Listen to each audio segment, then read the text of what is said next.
contextos. La voz de los protagonistas. Contacto telefónico. Y ya tenemos en la línea telefónica a Patricio de la Fuente González Carg. Patricio, muy buenos días, un gusto saludarte. Juan, como siempre, un gusto, Marcela, y agradecerle siempre a ustedes, al auditorio de GREM, pues la posibilidad que me dan de platicar con ustedes, y en esta ocasión, si me permiten, creo que no se puede pasar por alto el fallecimiento de don Carlos Herrera Adaluste, este hombre tan, pero tan emblemático en todos sentidos de la política y como empresario allá en Coahuila. Y pues yo creo que ya ha llegado el momento de contar, ya lo había yo aquí adelantado, Juan, en redes sociales, si me permiten, un poco de cómo conocí a Carlos Herrera, la entrevista que le hice hace muchísimos años, la relación que establecí con él, y sobre todo las reacciones que suscita esta entrevista, que fue muy polémica en su tiempo por la manera en que abordamos ciertas cosas. Comenzaré por platicarles que más o menos hacia 2003, ahora sí, hoy el director editorial del Siglo de Torreón, nuestro buen amigo Arturo González.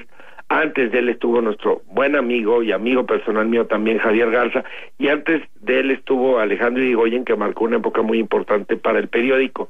Y Alejandro era un periodista de cepa, lo recuerdo con entrañable afecto, porque me sabía decir además que no, yo tuve este entrenamiento, este conocimiento, de que pues tu editor era como periodista tu interlocutor válido, tú tenías que defender al editor, el editor te iba a defender a ti, pero Alejandro a mí siempre me supo decir que no cuando no le parecía, y así lo decía, refunfuñaba. Recuerdo este personaje que era enorme como toda la redacción, y yo le planteo, a mí me parecía muy importante comenzar con una serie de entrevistas de alto perfil hacia 2003, e ir sumando a todo el coro de voces y personajes de La Laguna.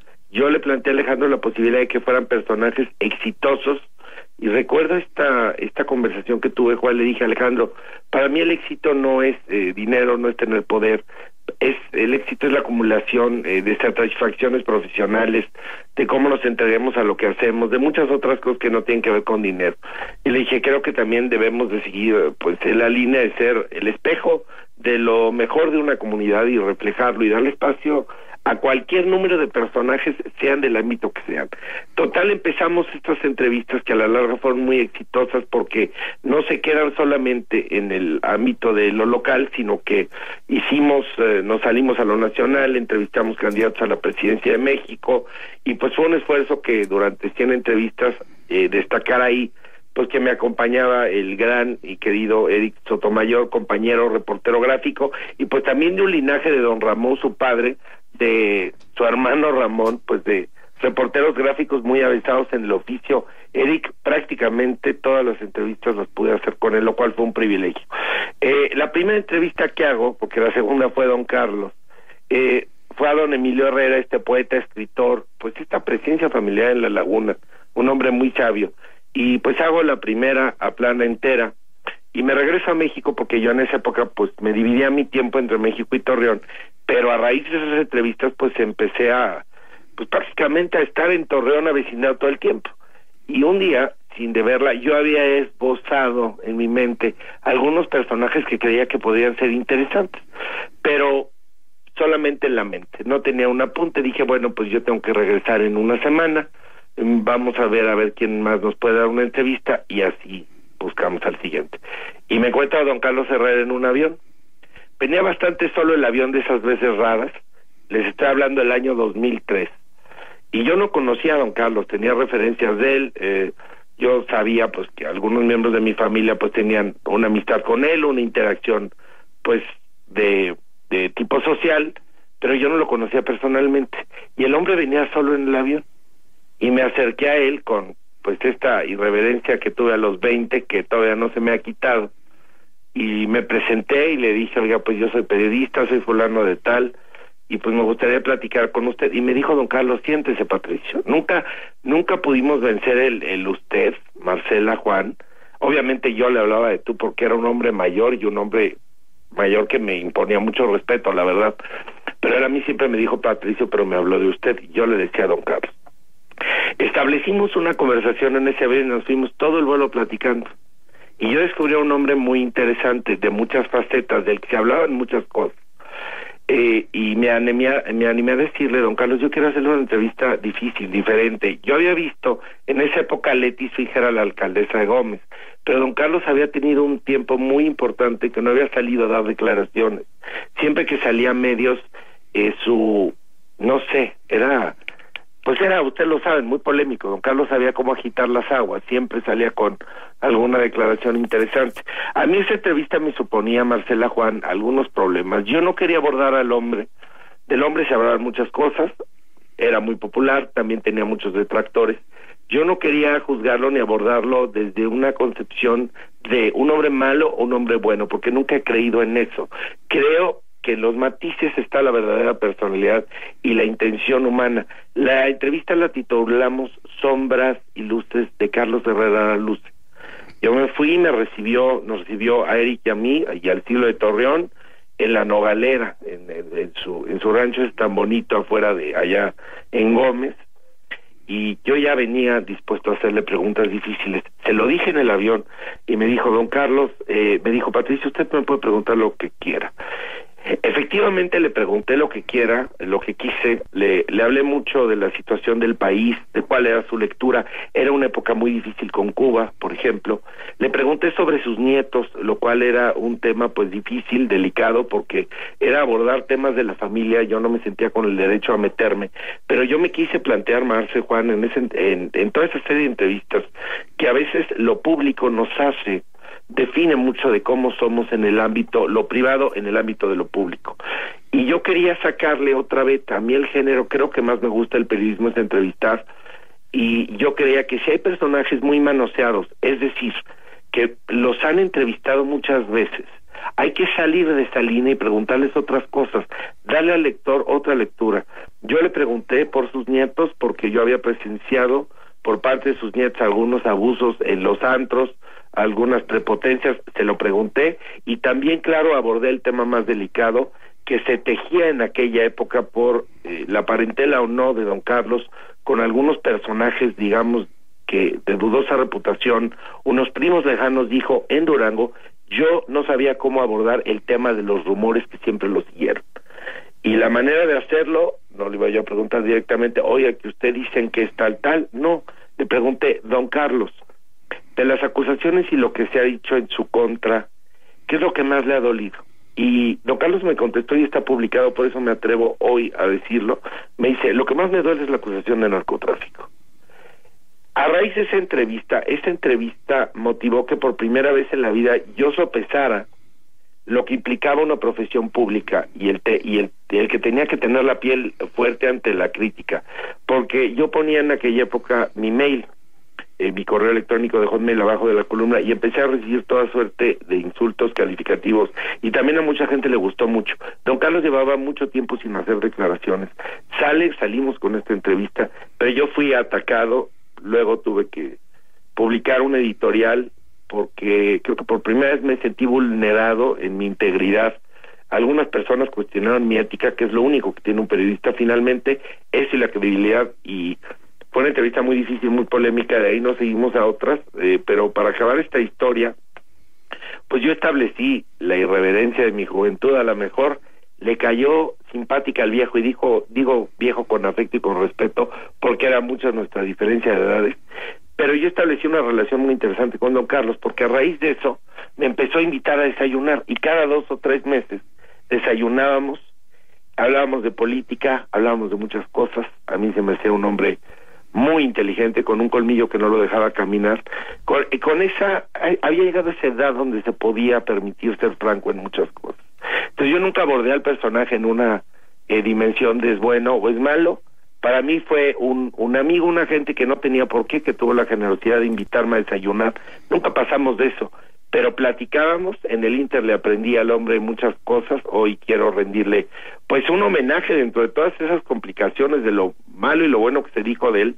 Pero yo durante los años que lo vi, y luego lo dejé de ver muchísimos años y ya no me pude despedir, pero era un hombre pues de luces y sombras. Así voy a recordar a Carlos Herrera Luce, y así fue como lo conocí, lo entrevisté, y pues muchas pláticas que tuvimos.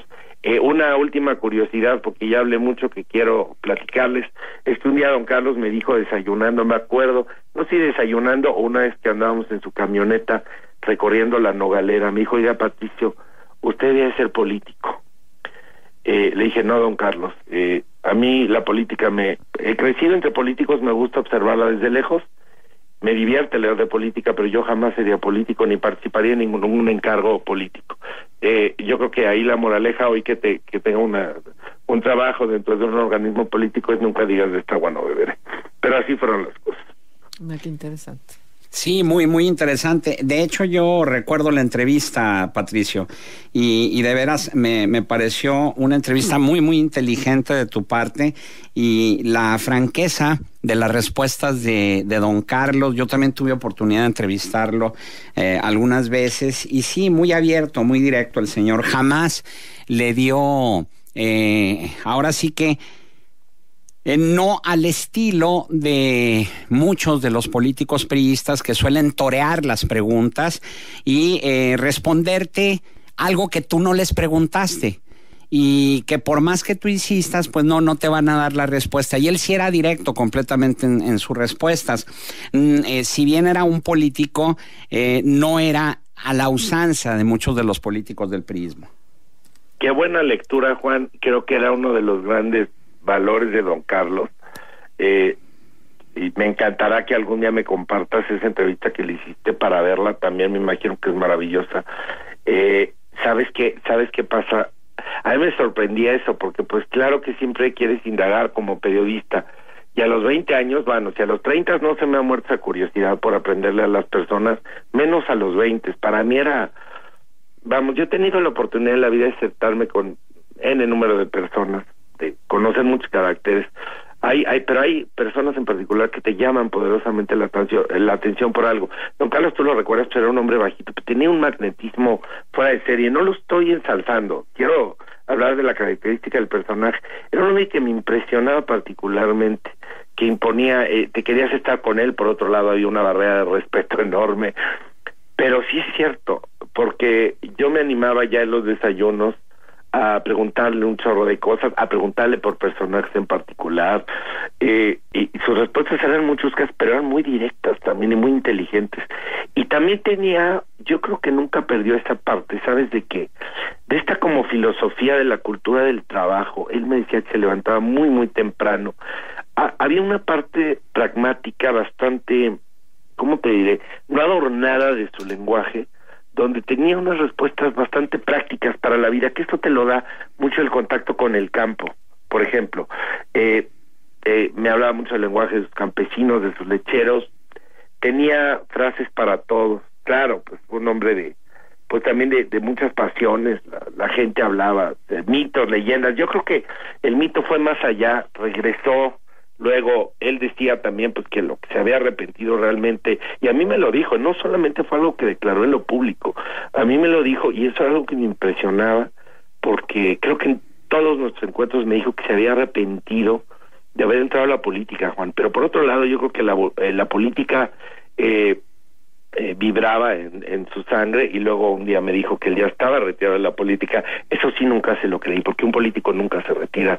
O como decía Miguel de la Madrid, no participo ya en política activa, pero jamás dejaré de interesarme por la política. Yo creo que nunca, don Carlos nunca dejó de ser político, y tan es así que pues se lo pasó a Leticia, que también yo tuve oportunidad de entrevistar a Leticia y de entablar una relación de amistad con ella, y pues también, y yo creo que don Carlos evolucionó de a lo mejor tener una ideología más conservadora a realmente ver que su hija tenía las capacidades para hacerlo y aventarla al ruedo. A mí me lo dijo don Carlos. Yo a Leticia, y digo, era hoy que lo ves, me acuerdo con gran cariño de esta frase, pero don Carlos me dijo, es que Leticia la sacamos de la cocina para llevarla a la esfera de lo público, y así lo decía y lo declaraba. Y hoy, pues, ¿qué trayectoria tiene ya Leticia? Pues las capacidades que ha demostrado amplias.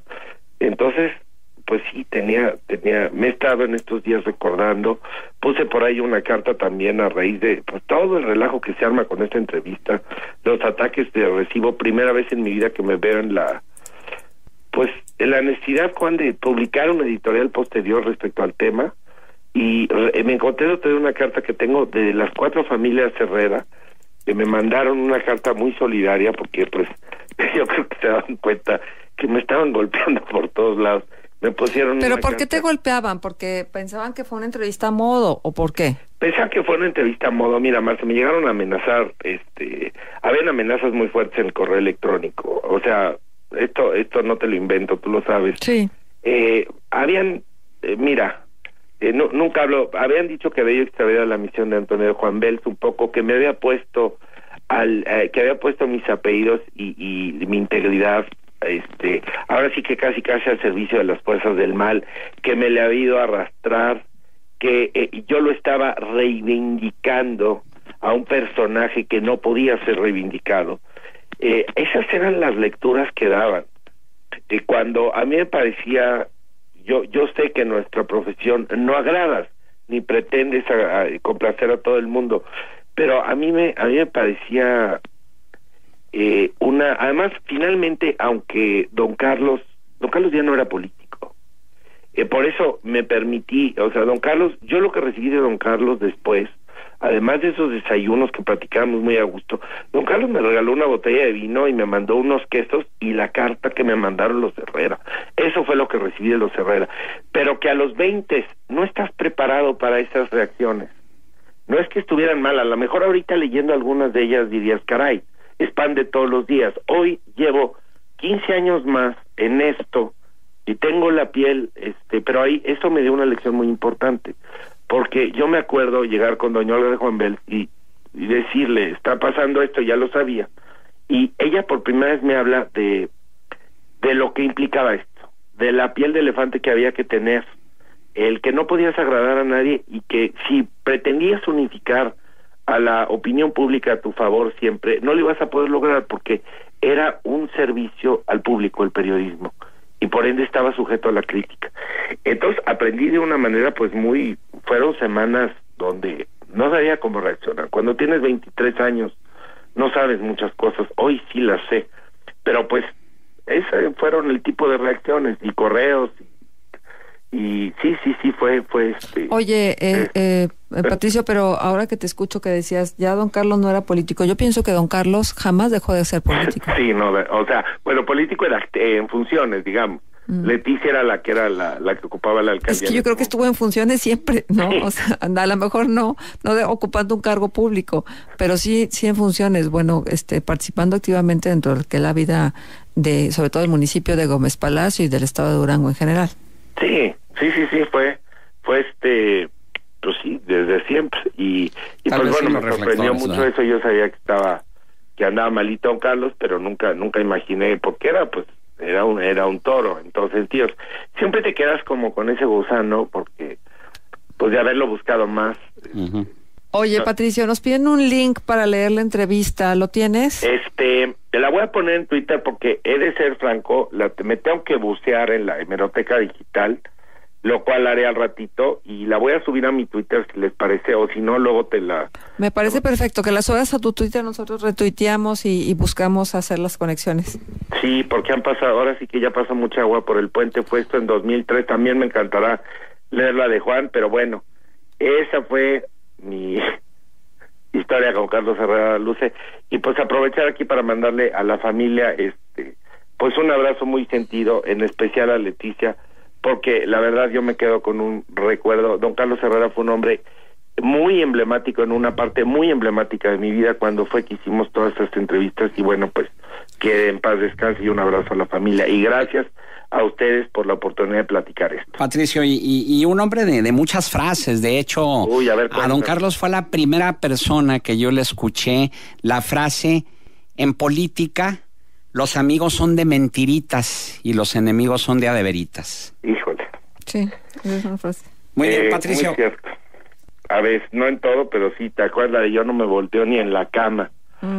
Que la acababa de repetir, ¿no? A propósito de todas las especulaciones que se hicieron porque por la elección de candidatos en Durango. Y medía sus salidas a medios.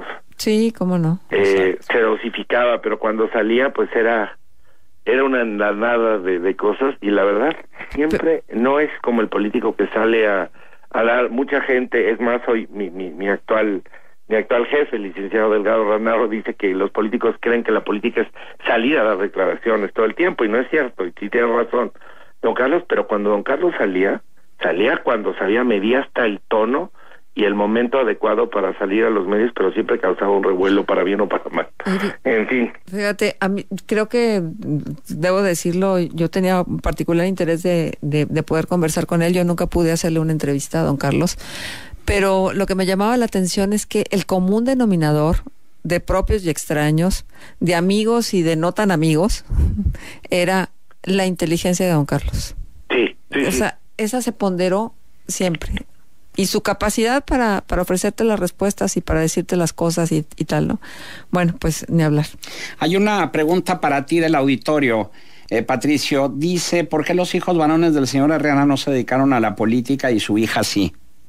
Pues no sé, digo, yo conozco a Ernesto y los he visto brevemente, nunca les he preguntado, se me hace una pregunta muy interesante. Ellos están pues metidos en la operación de las industrias chichotas de los quesos, y tengo a bien recordarlo, hace muchos años que no los veo, pero yo creo que Leticia tenía esa madera o esa sensibilidad. Yo creo que a lo mejor pensaron en otro México, que la hija, por ser mujer, pues no tenía esas capacidades. Hoy está probado, digo, esos son pensamientos del tiempo del arcano. A Leticia le gustó. De hecho, yo cuando entrevisto a Leticia, su primera respuesta fue maravillosa, porque le digo, oye Leti, y cuando te sientas, ya estaba ella saliendo de alcaldesa de Gómez la primera vez, le digo, Leti, ¿qué sentiste la primera vez que ahora sí que te sientas y te ves sola frente a ese despacho y 3 años de decisiones y broncas que resolver? Y la contestación de Leticia fue maravillosa. Me dijo, mi primer pensamiento fue, ¿y ahora qué? CH la palabra, ya saben cuál, y ahora qué, fregados, pero con voy a hacer. Entonces, de eso, pues también ha pasado mucha agua por el puente. ¿Por qué no se han dedicado? No sé. A veces los hijos son los que más pagan el precio de la política, que la política es muy ingrata y la familia es la que más sufre. La política es un vicio, finalmente, es un servicio, pero también puede ser un vicio, como lo es el periodismo. Es tan absorbente que las familias sufren. Yo no sé si los hijos vieron, habría que preguntarles a Ernesto y a Carlos, ¿cómo se llama el otro? No sé. Sí, Carlos. ¿Por qué no les gustó eso? A lo mejor lo que vieron no les gusta, a lo mejor Leticia era la que estaba destinada. Es una muy buena pregunta, pero realmente no sé responderla. Nada más he hecho como apreciaciones al aire. Bien. Patricio, ¿algún punto de contacto? @PatoLocuasto con Q en Twitter, y bueno, pues si encontramos la entrevista, con mucho gusto la compartimos, y ojalá hagas lo tuyo, Juan, porque claro, tú me llevas mucha ventaja. Bueno, es que era de audio, fue de aquí, pero ay caramba, a ver si existe todavía en los archivos. La biblioteca, que le busquen. Muy bien. Les mando un abrazo muy afectuoso y gracias. Igualmente. Gracias, Patricio, por estar con nosotros.